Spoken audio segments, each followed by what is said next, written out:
what extent are Americans' financial situations motivating you to make a deal? Not even a little bit.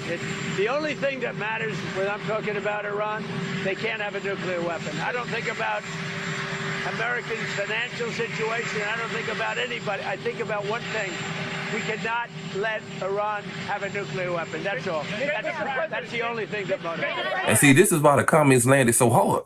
It wasn't just what he said. It was how cold it sounded. I don't think about Americans' financial situations. Man, that's a rough thing for people to hear right now, especially working people, especially people living check to check, especially families who feel like the cost of living has been squeezing them for years now because people are tired. You can feel it. You go to the grocery store now and people are shopping different. You go to the gas station and everybody complaining. You talk to regular people now and somehow every conversation comes back to money.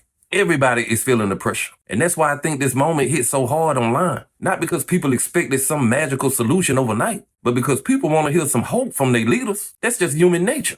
People want to hear, we're going to get through this. We working on it. We understand y'all struggle. That's what people expect from a president. So when they hear something that sounds like, I ain't even thinking about y'all financially, that takes the wind out of people. And look, to be fair, I understand what Trump was trying to say. He was clearly speaking from a national security standpoint involving Iran. He was basically saying that in his mind, stopping Iran from getting a nuclear weapon is more important than a short-term economic plan. That's the context. But here's the problem. Regular Americans don't live inside political talking points. They live inside real life. They live inside rent payments, car payments, medical bills, credit cards, child support. They live inside trying to figure out how to feed kids when the price of groceries keeps going up. That's the reality people wake up to every morning. And sometimes I think people in power forget what it's like to be a regular person. When you rich, inflation annoys you. When you poor or working class, inflation can break you. You turn back to like 2019 where you had 65% said it was working for them.